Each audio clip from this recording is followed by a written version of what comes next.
This is the story of Alexander Kinloch. Alexander Kinloch was born in December 1995. He'd spent most of his life playing football. He had experience at youth level for Notts County Football Club and was released by them and had further skills in semi-professional football. Alex joined Spac Nation in his late teens and gave up his dream of becoming a football player. This was because Spac Nation pastors made him believe he would become successful and rich whilst he served at Spac Nation. Alex believed what he was told because of the type of lifestyle the pastors was living. They were driving nice cars, dressed nicely, so he believed everything he was told. After a few years at the church, Alex became a real Spac Nation leader. He started to bring in young souls to the church. He made sure the members at his fellowship would make sure they paid their seed every end of the month, which was £200 every month. Alex, however, wasn't showed the techniques into making real money for the first few years at Spac Nation. He had to wait. He was given money from time to time by the main pastor for his commitment to Spac Nation. He had no income and no job, so his life revolved around bringing people into Spac Nation. Over the years, they gradually promoted him and made him an evangelist. This was because he spent most of his time trying to bring people to the church and succeeded. Over a period of time, he had another promotion where he became a pastor at Spac Nation. This was because Alex would often preach at his fellowship, which was called Brixton Post Fellowship. Alex would preach every Tuesday evening at Brixton Fellowship, where he was recognized and became the lead pastor at Brixton Post Fellowship. After so many years of commitment to Spac Nation, they decided to show Alex how to make money at Spac Nation, a secret they had kept from him until they trusted him. So the first step was they made Alexander bring young people to the church and convince them to take out loans. There was technique used in order to make the young people believe in him. He had to dress nice, he had to borrow the pastor's cars, he had to borrow the pastor's watch, and then the young kids would believe that Alex is somebody of value. Once the youngsters were convinced, they would join Alex's fellowship and listen to his preaching, where he would make them believe he's where he is today because of giving. Once he'd got to the young people's minds, he would now persuade them to take out loans. If their credit was good, they would take out loans. Alex would get majority of the money and give a small amount to the youth. And the majority of the money Alex got, he would give half to the church so that the pastor would be proud of him. He became so fascinated in impressing the pastor. Alex started to bring in young kids after young kids, and he was persuading them to take out loans.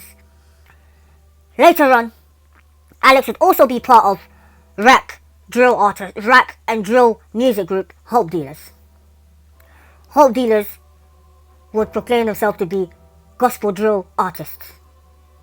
So Alex would cover his face, and he would often lie to the public and tell them that the reason he wears a balaclava to hide his face was because he was accepted at top universities, which was a lie. Let me show you a video where Alex is speaking about Hope Dealers and why he wears the balaclava. How come you wear balaclavas in church? Because to me that's mad. This balaclava or drill in general has bad connotations.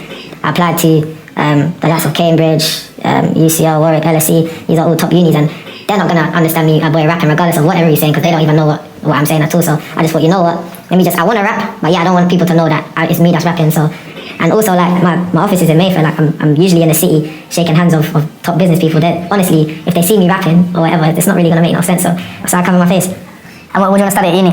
Me, economics. Same with work. Economics. I just got an offer from work the other day, last week, on Wednesday. Alex is clearly lying in that video. Reason for this is because Alex only holds a BTEC Level 2 qualification, so he has never been accepted, nor has he ever applied for top universities. The main reason why Alex wears a belly is because he has never been involved in the street life. He has never been involved in any sort of gangs. But because he portrays that in his music, he doesn't want to be exposed. That is the main reason he wears a balaclava. So he's used the same excuse of universities for years after years, just because he doesn't want to be exposed. So the Hope Dealers had a hit single called Trap Mash.